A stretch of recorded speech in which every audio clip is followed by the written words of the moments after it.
caps at birthday parties, picnics, or any other gathering. This chocolatey treat will definitely make their day. Get your hands on the top Choco Choco cap today and experience the joy of chocolate spread in a cap. Remember, Top Choco is made with love in Ghana using only the finest ingredients. Top Choco, it's chocolatey. Gentlemen, good morning. Morning. It'd be nice to serve you some Top Choco this morning, right? Precisely. I say precisely.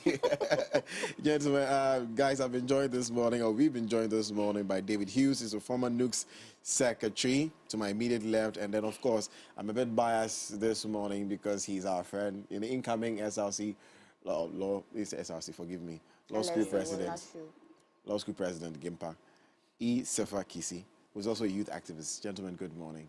Good morning. We're calm on you had a economy, you know. Cohuse.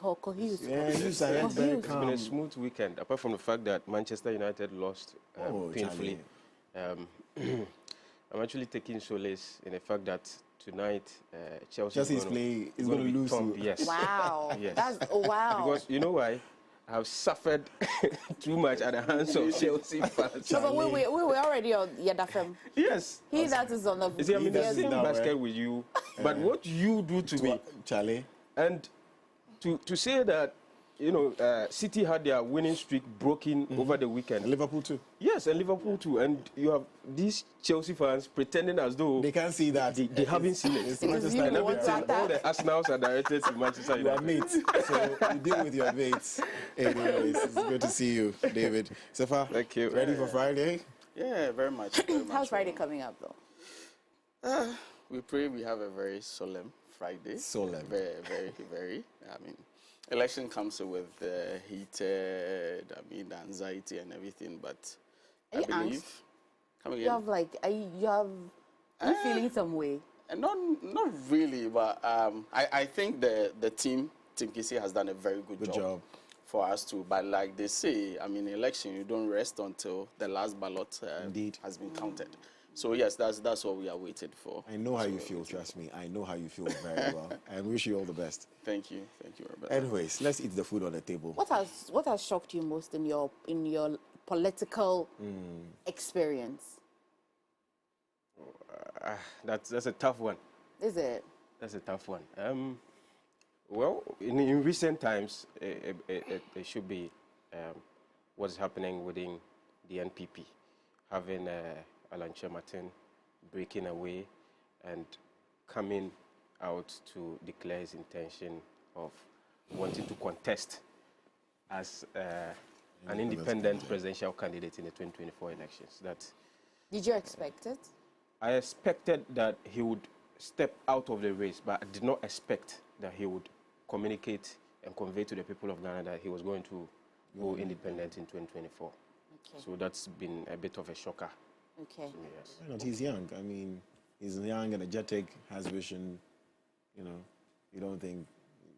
Well, you see, the fact of the matter is that, you know, we've had some history to guide us in all of this. And if you look at the political terrain of this country, particularly with the Fourth Republic, you can boldly say anywhere that you have just two political traditions, two political parties. Yes, and so whoever comes in wanting to challenge the status quo must have had something extraordinary. I don't think he has it now. Okay. Yes, to be able to break the ceiling. The last time you came here, you were very confident about Boakye Jako. Yes. You were. I was. You were. What's your position still? Well, we were, you know, we didn't get to enter the race. He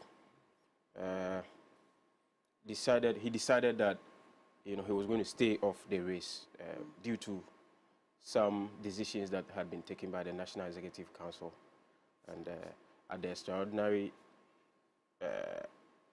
meeting of the National Council, which decided that only National Council was going to vote to decide the tiebreaker between himself and Honorable Adainima, which was in contradiction to the party's very own constitution and the guidelines of the Presidential Elections Committee. So he decided that it was an illegality, of course. And so he was not going to be a part of it. So he recused himself from the race to allow for, he didn't want to overly disrupt the party process. He could have sought redress in court, but he decided that, look, let me stay off it. Let them proceed with it. But I'm not going to be a part of the illegality. Okay, Yes. okay. That out of the way. Kissi, so you may have, I'm sure you followed the address from Alan. You also may have heard the NPP responding, and it's been like a week already. And so I say that the information has saturated and very much matured in the political, environment, I should say. Do you really think that if things are well done, Alan could be a third force? Well, I think Alan could be a third force, and the point is simple. You just have to look at the data. Okay. If you look at the last elections, one of the independent candidates, Osofo Chiaboso, yeah, I mean, he came as in the third, and with his numbers, almost 100,000 votes. Okay. Then you also have to look at the 2008 election between Atamios and the then candidate, Ekufuado. And the difference between them was just 40,000 votes. Just 40,000 votes. The first round. Yes, yes, just 40,000 votes. So it tells you that if someone like Sofo Chiaboso, who is not ordinarily a politician with structures and a lot of people having followings in the political space, can make like 100,000, even if Alan makes like 300,000, that's even huge. You understand? But as in going past MPP and DC to become the president-elect, that I doubt he can make it for now. Do you think that he genuinely thinks he can be president? He wants to be president, or he just really wants to get back at the NPP for all of the complaints that he's made after the elections? Do you think that, yes, we all know Alan wants to be president. It's one thing wanting to be president and one thing knowing that you will be president. Do you think that he wants to be president as at now, as at this last 1 week, or he really just wants to get back on the NPP? I really think he really wants to be a president. He really wants, yes. And if not for anything at all, at least we'll be able to count in that he was one of the presidential candidates at a particular time. Because now that you take him out of MPP, well, I think they look at their own dynamics. They think that, okay, so if the vice president becomes the flag bearer, he's relatively younger than Alan. And immediately you become the flag bearer, almost everyone revolves around you. Then you build your own constituency within the party. So, give or take, the possibility, even if they don't win the 2024 election, the high possibility of him still being retained as a flag bearer for 2028 election is very high. That means Alan loses out completely. So I think that, yes, first, I think his objective is to be a presidential candidate for the records to reflect him. But as to whether he become the president, that's the big question. That's the big question. I was listening to an interview with him over the weekend on one of the sister stations. And for me, he didn't sound like he wants to be president. I think he wants to make a statement. I think he wants to make a statement because everything he was talking about had to do with, being a third force and being a third force and being a third force, and the fact that he is going to be that third force with the floating voters because he believes that that's such a quite large number of people. And the presenter asked him if he thought that Ghanaians were ready for a third force. And he said it's not about Ghanaians being ready. It's the fact that we need to break away from the tradition of, like you said, what was the name? The two-party thing, one party here, one party here. And that's the statement he wants to make. So I don't know. You don't think that he wants to be, but let's assess this. People have judged Alan so much on the fact that he belonged to the current government and also held a very, important position as trade minister. He's been part of the NPP, like the top, decision-making point, and that if they didn't feel him as the minister for trade or somebody who was really out there, or we don't have, very much good record of what he's been doing, what shows that he really can do this? He's part of a failed government, supposedly, and so we can't, get assurance from him that he can work. Here's what I think. I think that people think that when you belong to a political party, when you belong to a certain government, then you have all the power to do everything. Is that the case for both of you? Let me go to Hughes and I'll come to you because of the system of that social contract. Yeah. When you give power to somebody, have you really given power to somebody? I'd want to understand that. But do you think that the fact that you belong to a political party, that is a certain government, and you're holding position, is enough for you to really enforce things that you have envisioned? Well, so that is a challenging one. So as part of a political party, it means that if he became the flag bearer, he was going to campaign on the track record of the party. And so also he was the chair of the cabinet subcommittee on economy, economic subcommittee of cabinet. Yes, and so ordinarily you would, if you hear that, you would think that okay, it meant that he had the power to call some big shots, in terms of policy and governance and all of that to the very top. And he has come out to refute that, said that he mentioned in some of his interviews that while he was there, yes, he contributed to policy debates and everything, but it was up to the finance minister and the president to see to the realization of his contributions, which wasn't the case. That is the point he's making. But you cannot break away from the fact that, yes, he was instrumental in the government. You see, I'll make this example. When Boakye Ejaku was energy minister, he was energy minister for about 15 months, right? He was instrumental in the Doomsaw operation. During his time, he had electricity tariffs, reduced, yes. And it was the only time, for the record, electricity tariffs have been reduced in recent times. Boakye Ejaku exited the ministry in 2018. But on the campaign trail, he still had people tagging him as part of, the government.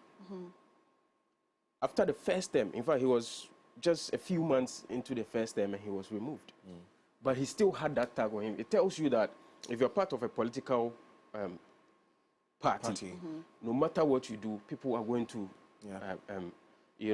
reducing associate electricity you with tariffs. that. Wouldn't policy and you pushing the policy, do you need resource allocated to you to realize that policy?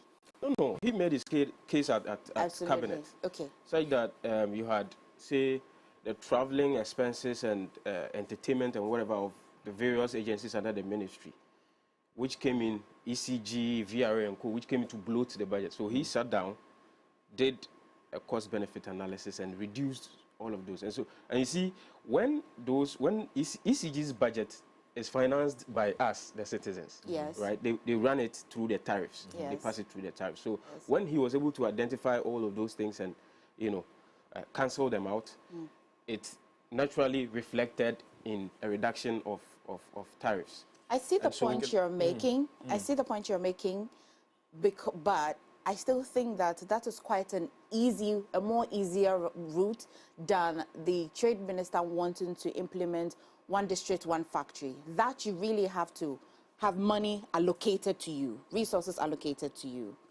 Because this one is the reverse of it. If you go to the people and tell them that I want to reduce electricity tariffs, I can see it, I can feel it immediately, so I'll remember it for it. I remember you, the person that brought that policy for it. But if I have to go and make a case in Parliament, so first of all, this is why I come to Kissi. So there's a pool of projects a government wants to do. So they have a number of, it's 3 SHS, we have one district, one factory, many other policies that they came up to say. Now on this table, I like to understand that governance is the fact that we have scarce resources. And so we need a group of people that will manage the scarce resources. So here would be 5 projects. Which one is going to be prioritized? Which one is the priority one that we go for?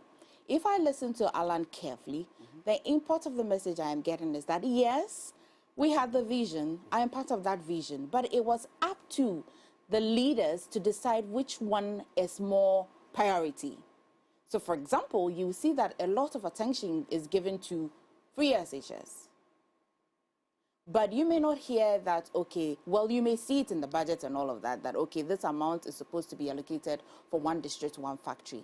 In that case, let me see how the approach Boachejaku used in reducing the budget to be able to, I want to understand how Alan could have done that. Okay, I'll add to whatever. Okay, that's fine. That's fine. Sure. No, Okay. add to what you say. So I think it's a very difficult one from Alan, from where he sits, rightly so. Without money, you can't do anything. You can have all the brilliant ideas, and I mean, you virtually can't do anything. But the question has always been, you've been with the government, same portfolio, 7 solid years. And if you think, I mean, things were not going the way it ought to have been, then even after the first term, you could have said, oh, I want to take a leave, I want to allow others to come in. But we stayed with the system for 7 solid years. So for me, yes, he has a valid point, but the reason that you stayed with same ministry for that 7 years, invariably, you are telling us that you occupied the space and virtually did nothing for us. Then if I give you the higher opportunity, I don't know what you might even come up with. It also not be the case that after the first term, you're short of leadership knowing that there's continuity of project. This is not to say that there's not a single factory that was not built. I like to think that there are a few of them that have been refurbished, renovated, and all of that.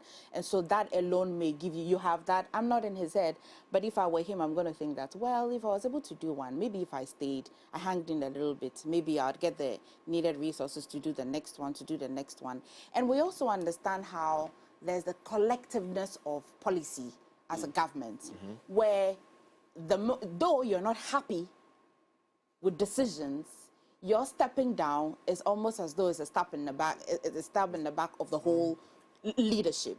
Because then he asked the question, are you in any way suggesting that because I think I'm not getting the resources or my ministry is not being prioritized, you want me to step down, or you want me to grant a press conference and say that, oh, they're not giving me money? He asked that question. Would you like that I do that? But that's what leaders are supposed to be anyways. I mean, exactly. If you tell me that you couldn't have done that, then obviously you cannot be the president.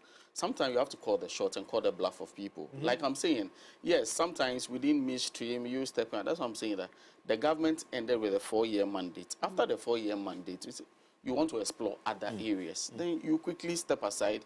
New appointments are made. There is no guarantee that all ministers in first term are supposed to be transitioned to second term.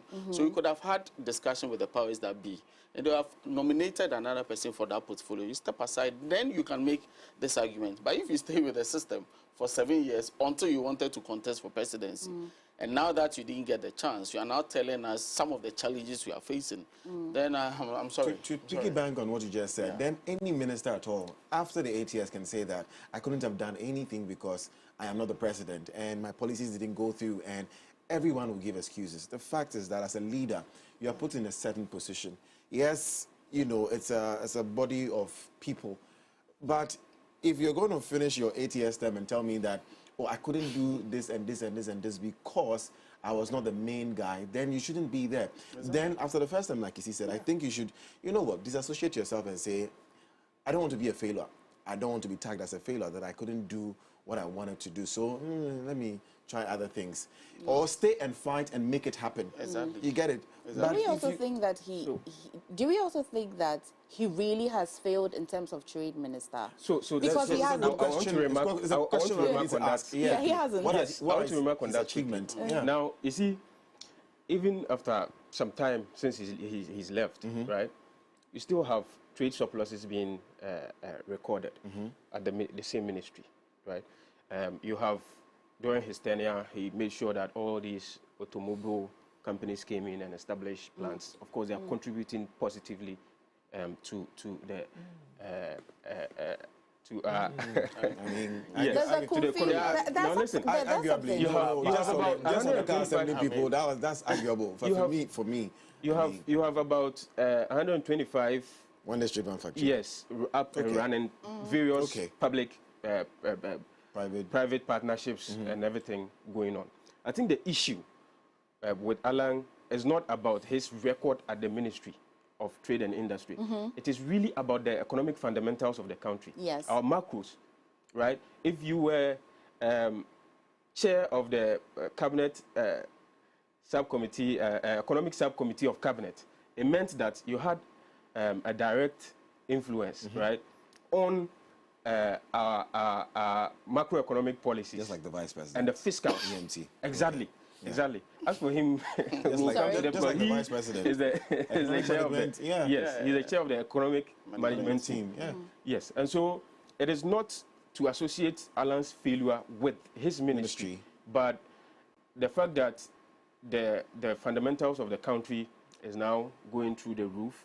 We have fuel prices. A liter is more than 1 liter costs more than $1 in this country. Foreign exchange. You have, yes, FX, and our macros are falling apart. Those are what people are trying to associate with. But is he not the sub? He wasn't the chair for the main. Yes, he was a sub, yes, and I think that's quite insignificant. Therefore, this argument comes in where people say that. And the position should be there. The chair. Scrap that position. No, but we all know that chair is a ceremonial position. Let's be honest. So then it's a very ceremonial. He was the chair of the economic. Even a chair, sub, chair, you are ceremonial. Subcommittee of cabinet, right? They are tasked with the primary debate on policy, right? On our fiscals, on our how do I even put it? The macroeconomic policy before it comes to the main chamber of cabinet. Here's what I think. Therefore, if people are associating him with it, well, in some way, arguably, I see what you mean, but I still think that is quite a secondary association. Because if you go to the primary one, he hasn't failed. But I think that what people are saying is that the address that he gave, citing how the NPP party has been hijacked by certain people, the things that he highlighted, a lot of people are saying that if you belonged there, why are you telling us now? You should be telling us then. Is it today that they have hijacked it, or is something that existed before? And then I'm asking the question that, who really comes out to tell people that the family which I belong to, who washes their dirty linen when they are there? They will only wash it when they are not there. The visionary leader does. When Nkrumah wasn't happy with UGCC, he decided that... He broke away. Yes. It was when he broke away before he started speaking. So you break away and then you speak. Yes, so I'm asking why people are wanting him to be speaking at the time he was in the Why is he breaking away now? Because he controlled a substantial portion of the UGCC. You realize that in 1949 when he left and formed the CVP, he left the UGCC almost completely broken. in disarray. Yeah. You understand? And it didn't recover. It went on and on. You had I think what's important is that he saw a different vision. Yes, back to Alan. Okay. Exactly. Okay. Alan did not have that when he was part of the MPP. So if I get it, Kissi, so, sometimes the Ministry of Information would have meet the press or brief the press thing. Yeah. So what I'm getting from people is that he addressed, hello, government, or Ghana, this is Alan, your trade minister. Today we are giving you an update on how the ministry is doing. But apart from that, I think my party has been hijacked by top, No, that's not what we are saying. So what will we say? What are we really saying? A visionary leader, we should see what, okay, I wanted to ask you, gentlemen, what should we judge a leader by? For me to vote for him, what should I judge him by? What he's done, what he was. His achievement, his integrity, that's what you started. His person, his character. Yes. What am I judging him on? Yes, this 5 minutes. Let's go. All the things I've mentioned. Yes, I get right? what you're saying. Yes. So let's go. So let's say achievement, he's done it. He was trade minister. Okay. Yes. Let's go to his character and integrity. How many? Let's go to integrity. Now let's go to integrity. Let's go to integrity. When you're in a place and you know that things are not right and things are not good, you're going to stay there, and then when you get the chance where you don't get what you want in a way, and what you want is not trying to achieve things, so trying to be the head of that place, you say, now I want to come out and come and talk. No, when from the very beginning you realize that, no, these people are not leading this boy anywhere, you take yourself out of it and say, no, you don't stay in it. When it's Apaska and Apaska, then you say that now I want to. If we put his address down, yeah, you would realize that most of the things that he came out to say really does not travel far from the special college vote. Exactly. Yeah. That's the stem of the whole It really matter. does not go past it. Yes. He doesn't say things that will go back far back as 2008. He doesn't go things that he doesn't say things that go far back as 2016. You can see that he's outlined things that really happened during this particular special voting. So he doesn't have a problem with the NPP and how they manage the economy. Exactly. I just think that when he gets the opportunity to address people, we as TV personalities also want some sensationalism and want to refer him back to, it is as if you've been there for a number of years and you're leaving now, you are part of the rot. But Kissi, what is political system in this country? What is governance system in this country?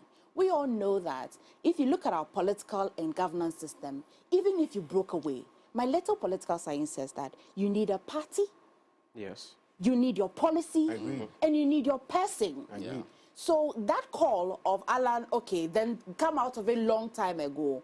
I think that if it was a different country and we didn't have this landscape already, he would have come out. But he is very much aware of these three things. And considering the age, what time are you coming to form a party? What time are your policies going to resonate? And what time are you going to also have a personality? Do you These have three to be the Ps. person heading it? Who's No, the but leader? per our Like- system, if you're not the leader, if you're not the holder of the vision, how do you implement it? Let's not forgo. Let's not. becomes Have we seen this in other Yeah, places it in Nigeria? Have we seen it in other places breaking away and trying to be a force? Do you know that somebody else can break away and make a bigger statement than Alan is making? Well, in Nigeria, it happens. In Nigeria, Somebody you can. have No, the Peter politicians Obi- crossing Peter Obi made a That's great various Break away from political a big parties. party. Yeah, And I guess that's what And he had to wants to start. do. That's what I'm saying, that the question of why you have stayed there for long, Kissi. I keep asking this question because I'm quite aware of how the political system is, how our constitution is. Even each political party and its constitution doesn't even put people in a place where they can easily call the bluff of a party. If they have integrity, I yeah, think so. yeah, If yeah, they I have agree, integrity I agree. and they have the So if the he broke out a year ago, you say he has integrity.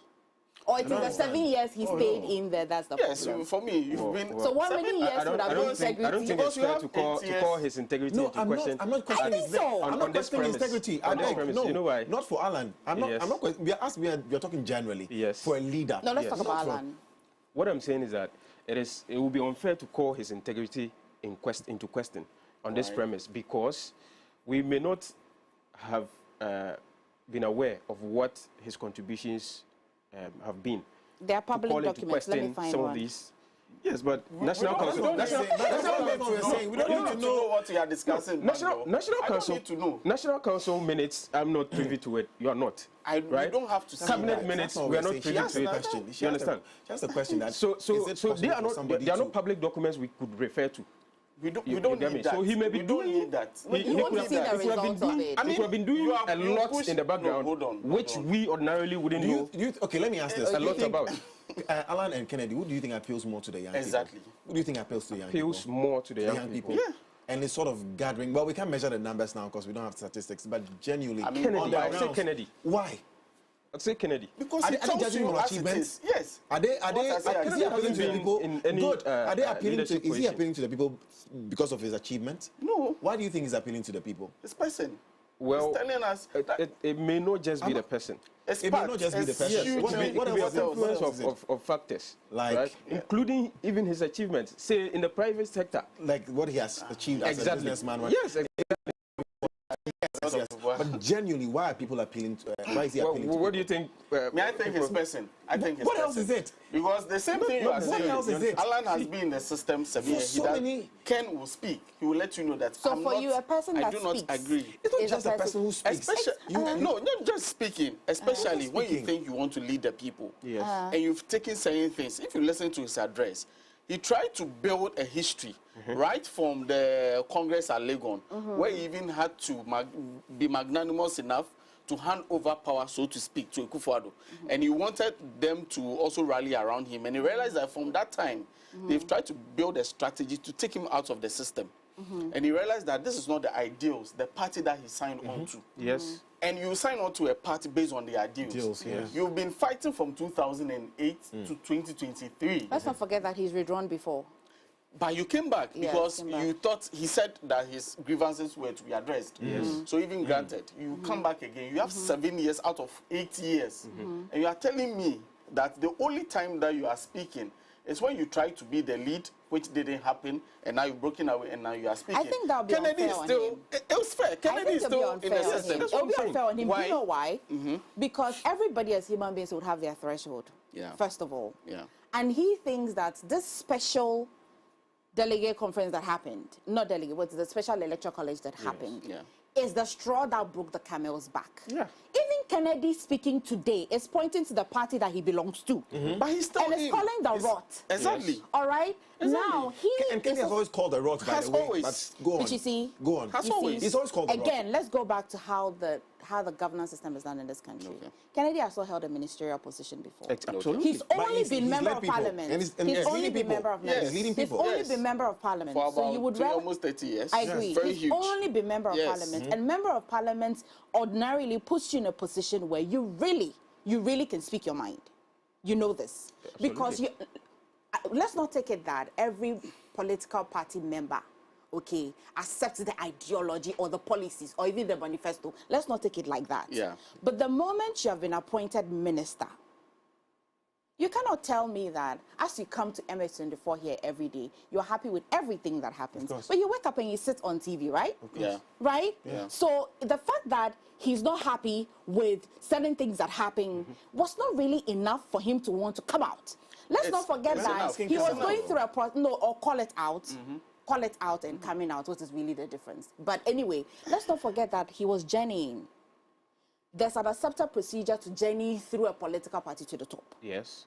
We're not losing sight of that. So he thought to follow it through. If you have been appointed, you will do it. Okay, now you want to step down and then stand for president. You want to, and he gets to the point that he thinks that at this point, it is over me. I cannot fight it. Exactly. And so I'm stepping down. I can't see how his integrity can be called in question in this regard. You see, let's be careful. Then let's understand. Let's understand. Make the point. You see, who should I use as a typical example? Who should I use as a typical Stay with example? Kennedy.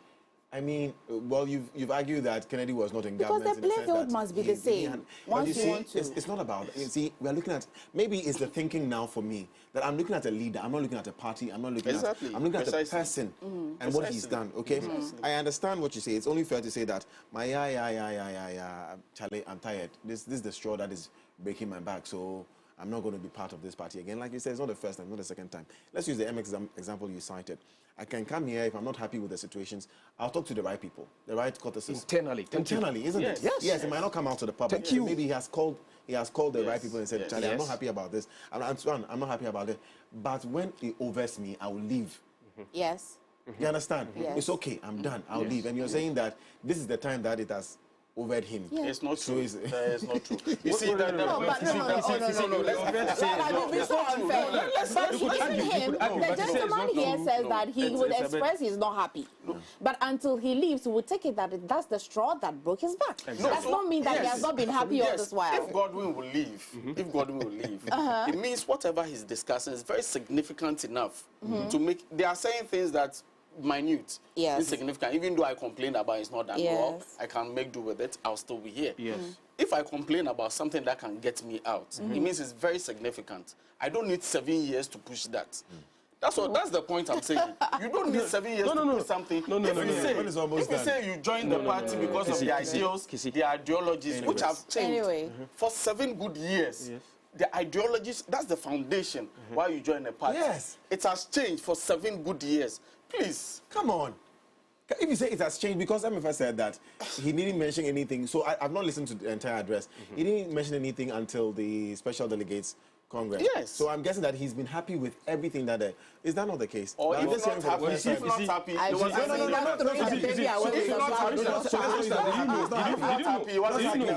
Did you know that the about 8 of the presidential aspirants, right, petitioned the Presidential Elections Committee prior to the Special Delegates election? So they were all not. But and they came out with their reason.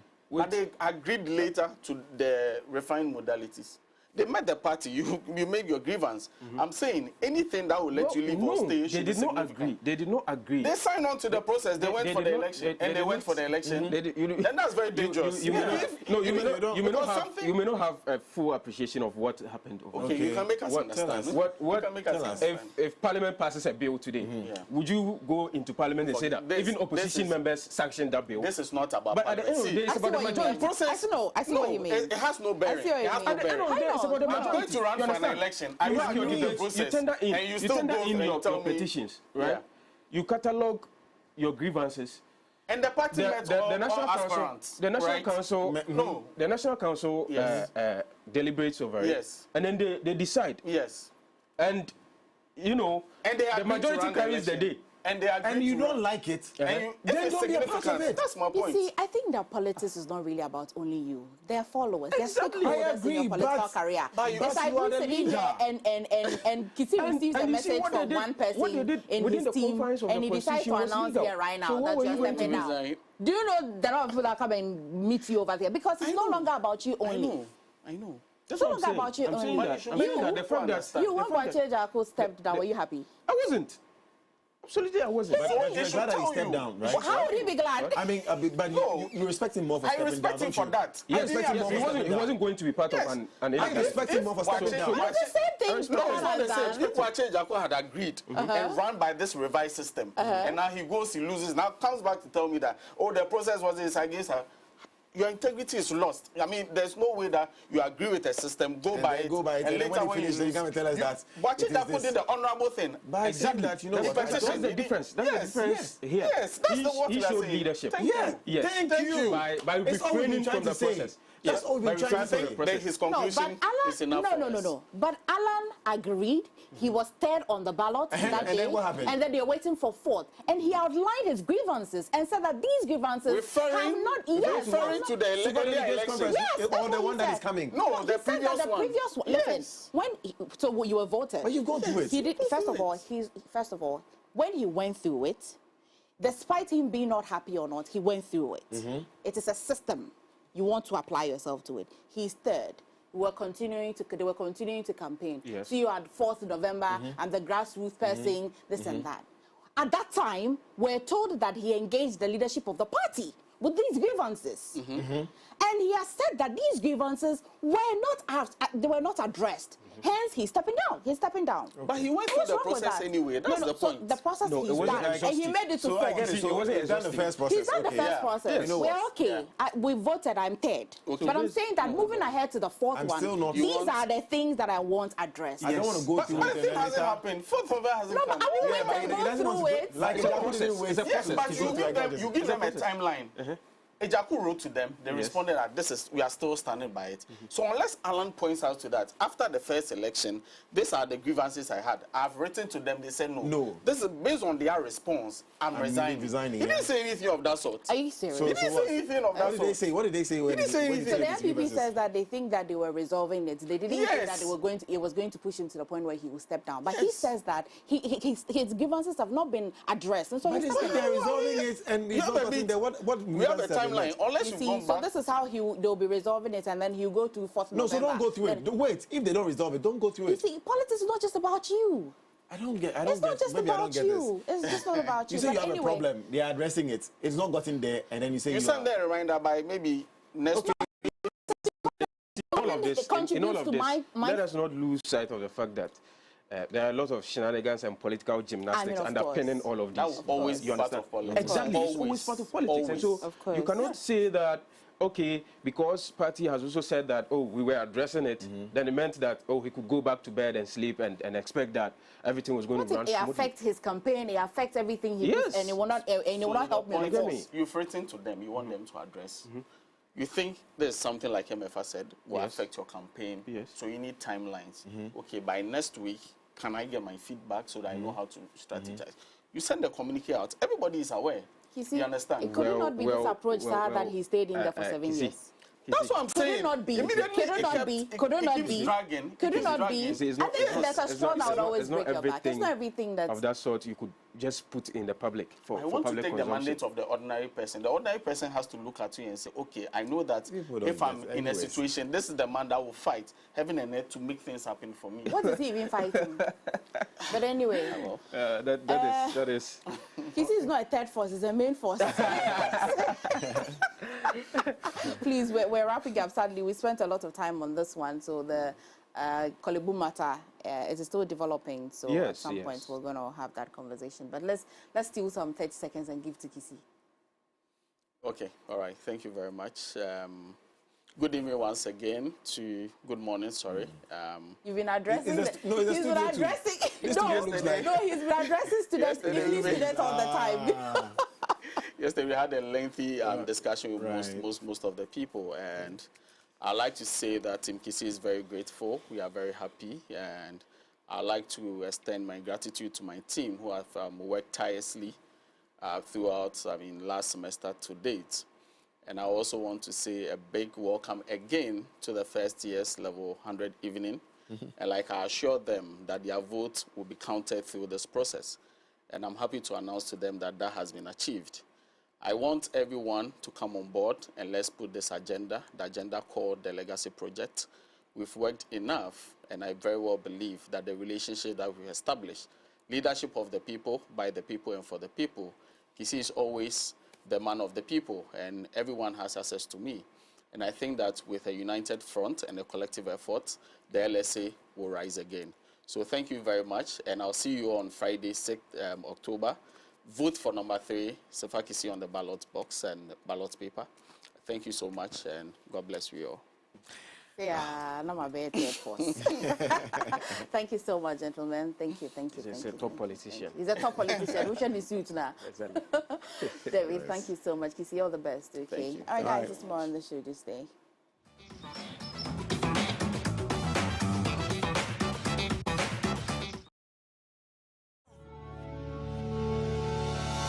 Early detection saves lives, but early sensitization could do twice as much. So this year, we're taking our breast cancer awareness campaign to senior high schools across the country. We are looking to educate the next generation of women who in turn will spread the word in their own unique ways. Early education, early detection, more awareness. Our message is simple. Set a reminder, get screened, and cross it out. We're crossing out all of the fear, all of the risks and stigma attached to breast cancer. Our high school tour will be making several stops at the Eastern, Central, Greater Accra and Ashanti regions, offering inspiring pep talks, breast cancer screening and education, amazing giveaways, and a concert to top it all off. For further inquiries, you can reach us on 059-229-2746 or visit mx24.app/crossitout. Crossitout 2023 is proudly brought to you by Top Choco and Floral Tissues.